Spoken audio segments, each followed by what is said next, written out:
काही महिन्यांपूर्वी आपण पाहिलं की गोकुळ दूध संघामध्ये प्रशासकीय चौकशीचा ससेमिरा, राजकीय आरोप प्रत्यारोप आणि सत्ताधाऱ्यांची कोंडी यामुळे गोकुळ घुसळून निघलं होतं.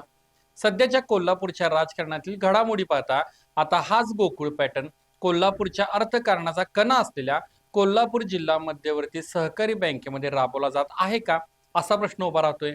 आणि यासोबतच आणखी एक मोठा प्रश्न उभा राहतो, तो म्हणजे गोकुळ पाठोपाठ आता जिल्हा बँकेत मंत्री हसन मुश्रीफ यांची राजकीय कोंडी करण्याच्या हालचाली सुरू झाल्या आहेत का.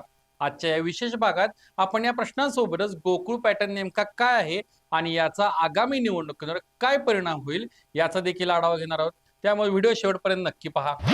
नमस्कार, मी हर्षवर्धन मुसले, सकलम मध्ये आपले स्वागत आहे. कोल्हापूरचं राजकारण हे नेहमीच सहकाराच्या भोवती फिरत असतं. इथल्या सहकारामध्ये ज्याची सत्ता तोच कोल्हापूरच्या राजकारणाचा खरा किंगमेकर. आणि इथंच कोल्हापूर जिल्हा बँकेचं महत्व अधोरेखित होतं. आता मंत्री हसन मुश्रीफ यांच्या जिल्हा बँकेच्या संदर्भातील आशा अजूनही जिवंत आहेत. ते याविषयी काय म्हणतात ते ऐकूया. ज्येष्ठ नेत्याच्या भूमिकेत जिल्ह्याच्या तुम्ही चाललात का? कार्यकर्त्यांना संधी देण्यासाठी गोकुळची निवडणूक मी लढवणार नाही. जिल्हा मध्यवर्ती बँकेचा अजून स्पष्ट व्हायचं आहे मला वाटते. परंतु तरीसुद्धा मी यापूर्वी झालेलं आहे की मी आता चेअरमन राहणार नाही. संजय बाबा घाटगे यांनी आज विधान केलं आहे की जे पैसे आहेत जिल्हा बँकेचे जे दंडाचे पैसे आहेत ते साधारणतः लोकवर्गणी काढून जमा करतात. कसं पाहताय आपण? आणि अतिशय सहकारामध्ये एक आदर्श पाऊल त्यांनी उचललेलं आहे. आता वास्तविक संजय बाबा घाटगे यांच्यावर एक फार मोठा अन्याय झालेला आहे. 5 वर्षापूर्वी त्यांनी आपल्या संस्थेला काढलेलं कर्ज आणि 5 वर्षानंतर त्यांना आम्ही तज्ज्ञ संचालक म्हणून घेतलं. आता नेमकी हीच गोष्ट ती रिझर्व्ह बँकेच्या तपासणीमध्ये आली आणि त्याने हा मुद्दा काढला. आता आम्ही म्हटलं की तज्ज्ञ संचालक होण्यापूर्वी आम्ही दिलेलं होतं कर्ज, तर ते म्हणतात की मग त्याला तुम्ही घेतलंच का. तर त्या बाबाने आता मला आता काल आमच्या बँकेतली कार्यकर्त्यांनी वर्गणी काढून त्याला पैसे दिले. म्हटलं सहकारात ही होण्याची आवश्यकता होती आणि अतिशय मी मनपूर्वक आभारी आहे की अशा प्रकारचं एक आदर्श उदाहरण संपूर्ण सहकारामध्ये त्यांनी काढून दिलेलं आहे. मुख्यमंत्र्यांचा नवापूरचा दौरा फायनल झाला आहे का? आणि 22 कार्यक्रम त्यांचा झालेला आहे, अजून फायनल व्हायचा आहे. राज्यात औषध निरीक्षक भरती परीक्षेचा पेपर आहे ते मला सांगितलं. हसन मुश्रीफ यांच्या या विधानातून गोकुळपेक्षा मुश्रीफ यांच्यासाठी जिल्हा बँक अधिक महत्वाची आहे हे दिसून येते. मुश्रीफ यांच्या बरोबरच कोल्हापुरातील बड्या नेत्यांना जिल्हा बँक का खुणावते, तर याचे कारण म्हणजे कोल्हापूर जिल्हा बँकेमुळे शेतकरी वर्गासोबतच नेत्यांवर देखील अप्रत्यक्ष इन्फ्लुएन्स राहतो. कसा, चला तर पाहूया. जिल्हा बँकेमध्ये शेतकरी वर्ग हा कर्ज प्रकरणांमुळे कनेक्टेड राहतोच, सोबतच जिल्हा बँक ही संपूर्ण जिल्ह्यातील कारखान्यांना अर्थपुरवठा करते. आणि कोल्हापूर जिल्ह्यातील कारखान्यांची आर्थिक अवस्था पाहता बहुतांश कारखान्यांची अवस्था ही आहे की आम्हाला आर्थिक निधी हवाच आहे. आता हे बहुतांश कारखाने कुणाकडे आहेत, तर संबंधित क्षेत्रातील नेत्यांकडे. त्यामुळे हे नेते ज्याचे जिल्हा बँकेवर नियंत्रण आहे त्याच्याशी कनेक्टेड राहतात आणि मग इथं एकमेकांना फेवरिझम करून एक राजकीय संबंध निर्माण होतो किंवा आहे तो राजकीय संबंध दृढ केला जातो. यासोबतच कित्येक सहकारी संस्था, सोसायट्या या सुद्धा जिल्हा बँकेला कनेक्टेड आहेत. त्यामुळेच याला अजून महत्व येतं. आता वळूया मूळ मुद्द्याकडे. संपूर्ण कोल्हापुरात सध्या चर्चा आहे ती गोकुळ पॅटर्नची. हा गोकुळ पॅटर्न नेमका काय आहे? सोप्या भाषेत सांगायचं तर विरोधकांना नामोहरम करण्याची ही एक नवीन राजकीय रणनीती आहे. या पॅटर्नचे 3 टप्पे आहेत. पहिला टप्पा, सत्ताधाऱ्यांच्या कारभाराविषयी लोकांच्या आणि सभासदांच्या मनामध्ये शंका निर्माण करणे. दुसरा टप्पा, कागदपत्रांविषयी जसे की ऑडिट रिपोर्ट, सहकार विभाग किंवा न्यायालयामध्ये जोरदार तक्रारी दाखल करणे.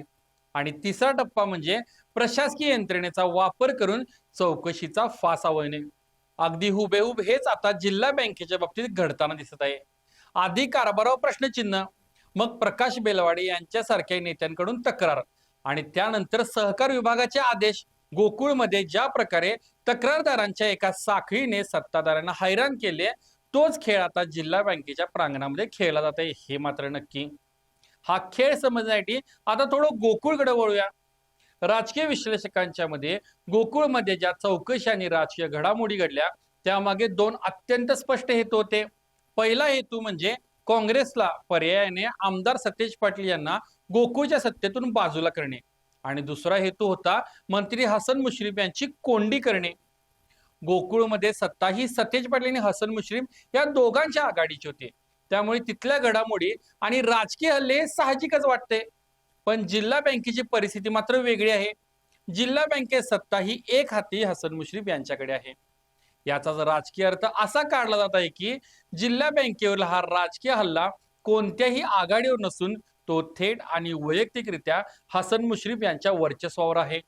मुश्रीफांची राजकीय कोंडी करायची, त्यांना सहकारामध्ये घेरून त्यांच्या राजकीय महत्वाकांक्षांना ब्रेक लावायचा, हाच यामागचा अंतिम अजेंडा दिसतोय. मग तो गोकुळ असो वा जिल्हा बँक, लक्ष एकच आहे, हसन मुश्रीफ. या आगीत तेल ओतण्याचं काम केलं आहे ते एका ताज्या प्रकरणाने. नुकतेच संजय गाडगे यांच्या साखर कारखान्याला दिलेल्या कर्ज प्रकरणावरून जिल्हा बँकेमध्ये मोठा वादंग उठला आहे. आरोप असा आहे की संजय गाडगे यांना बँकेमध्ये स्वायत्त संचालक म्हणजे इंडिपेंडेंट डिरेक्टर म्हणून घेतले गेले आणि त्यांच्याच कारखान्याला कर्ज वितरित करण्यात आले. नियमांच्या कसोटीवर हे प्रकरण सध्या प्रचंड गाजत आहे. विरोधक याच मुद्द्याचा आधार घेऊन विचारत आहेत की बँकेचे नियम सर्वांसाठी समान नाहीत का? या घाडगे कर्ज प्रकरणामुळे हसन मुश्रीफ यांना चारही बाजूंनी घेरलं जात आहे. आधीच गोकुळचा ताण, त्यात ऑडिट रिपोर्टची तक्रार आणि आता हे कर्ज प्रकरण. मुश्रीफ यांच्यासाठी हा एक अत्यंत कठीण कसोटीचा काळ आहे, यात शंका नाही. आता या संपूर्ण विश्लेषणातील सर्वात मोठा आणि रंजक पैलू, गोकुळच्या अनुभवावरून एक गोष्ट स्पष्ट झाली होती, ती म्हणजे राज्य सरकारचे सहकार खाते अशा तक्रारींची अत्यंत वेगाने दखल घेते. तिथे सहकार विभागाने खूप तत्परता दाखवली. पण आता चित्र वेगळे आहे. हसन मुश्रीफ हे सध्या सत्तेत आहेत, ते स्वतः महायुती सरकारमध्ये कॅबिनेट मंत्री आहेत.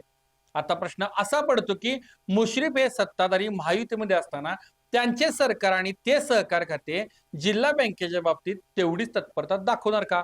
जर सहकार खात्याने येथेही वेगवान कारवाई केली तर याचा अर्थ असा होतो की महायुतीमधीलच काही अदृश्य शक्तींना मुश्रीफ यांची ताकद कमी करण्याची आहे. कारण आहे पुढील विधानसभा निवडणुका. कोल्हापूरच्या राजकारणात जो जिल्हा बँकेवर राज्य करतो तो ग्रामीण भागातील हजारो सोसायट्या आणि लाखो शेतकऱ्यांवर प्रभाव टाकतो. मुश्रीफ यांना कागल आणि जिल्ह्यामध्ये कमकुवत करण्यासाठी तर हा फ्रेंडली फायर नाहीये ना, ही शंका राजकीय वर्तुळामध्ये घेतली जात आहे. थोडक्यात सांगायचं तर असं म्हणायला अजिबात हरकत नाही की गोकुळमधील खेळ आता थेट कोल्हापूर जिल्हा बँकेमध्ये दिसणार आहे. गोकुळमधील त्या धुसर राजकीय घडामोडीची पुनरावृत्ती आता जिल्हा बँकेमध्ये नक्की होणार हे सध्याच्या हालचालीने स्पष्ट होत आहे. हसन मुश्रीफ हे राजकारणातील एक अत्यंत मुरब्बी खेळाडू मानले जातात. आजवर अनेक संकटामधून ते सही सलामत बाहेर आले आहेत. पण यावेळी एका बाजूला सहकार विभागाची टांगती तलवार, दुसऱ्या बाजूला विरोधकांची एकजूट आणि तिसऱ्या बाजूला महायुतीमधील अंतर्गत राजकारण, असा तिहेरी चक्रव्यूह त्यांच्यावरती रचला गेला आहे. या चक्रव्यूहातून मुश्रीफ कसे बाहेर पडणार हे पाहणे येणाऱ्या काळात अत्यंत उत्कंठावर्धक ठरणार आहे. तुम्हाला काय वाटतं? ही जिल्हा बँकेची चौकशी खरोखरच पारदर्शकतेसाठी आहे की केवळ हसन मुश्रीफ यांना राजकीय दृष्ट्या कोंडीत पकडण्यासाठी रचलेला एक डाव आहे? तुमचं मत आम्हाला खाली कमेंट बॉक्समध्ये नक्की सांगा. भेटूया पुढच्या व्हिडिओमध्ये लवकरच. धन्यवाद.